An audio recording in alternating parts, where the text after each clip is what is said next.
I was born where the sky was grey and hope had the colour of coal dust. My mother said I came into the world crying louder than most, maybe because even then my lungs knew what was coming. We lived in a one-room shack at the edge of the mine town, a wooden box that creaked when the wind blew. The floorboards were black with soot. Every breath smelled like smoke and sweat. I used to press my ear against the wall and listen to the rumble of the earth, the heartbeat of the mine beneath us.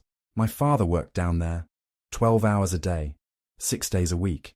When he came home, he didn't speak much, just coughed. His face always looked older in the lamplight. His hands were rough and blackened, the skin cracked open like dry earth. I remember the day he told me it was my turn. I was 8 years old. He didn't say it like a punishment.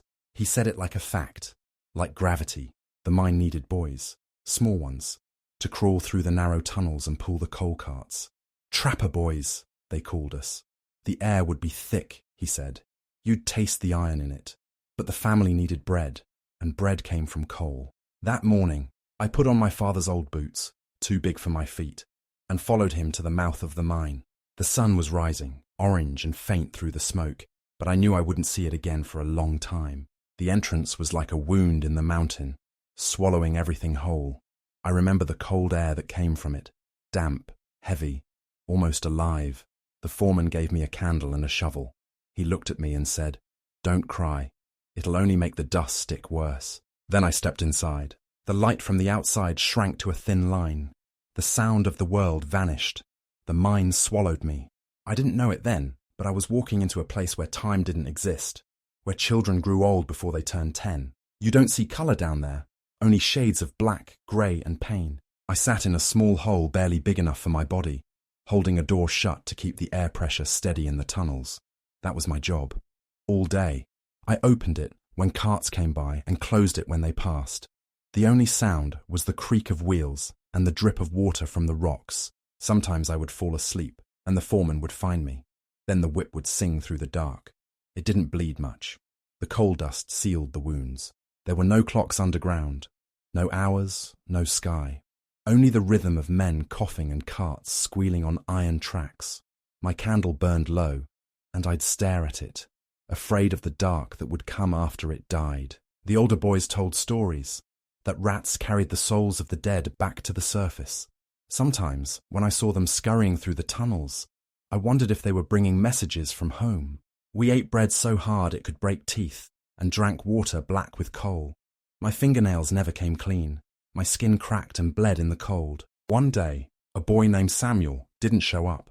They said a beam fell on him, crushed his ribs, and nobody dug him out until the next shift.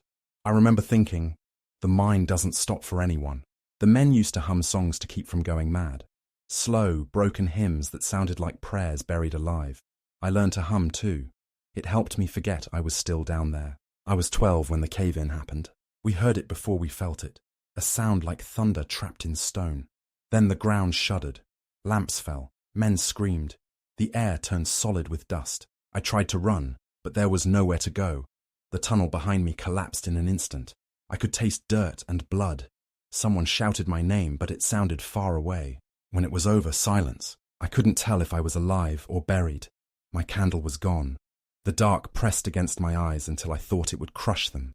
Hours passed, or maybe days. My throat burned. I couldn't move my leg, trapped under a beam.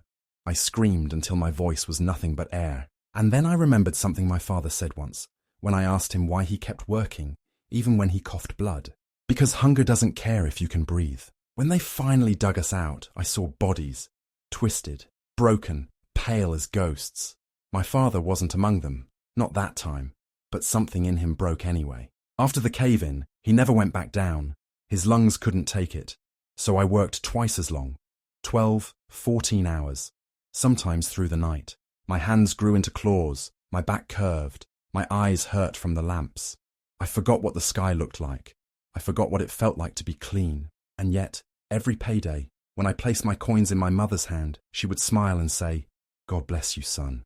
That was enough to make me go back, until one day it wasn't. By 15, I looked 40. My teeth were grey. My chest wheezed like an old machine. When I coughed, it came up black. They called it miner's lung. The doctor said it would get worse. He was right. I stopped working one winter morning. Couldn't stand. couldn't breathe. My father sat beside me, silent. We didn't need words. We both knew the mine never let anyone go. Not really. I remember staring at the window of our shack, at the faintest bit of morning light filtering through the smoke. For the first time in years, I saw the sun. It was smaller than I remembered. The sound of the mine rumbled in the distance, like a heartbeat I'd never escape. Children were still being sent down, smaller, thinner, younger.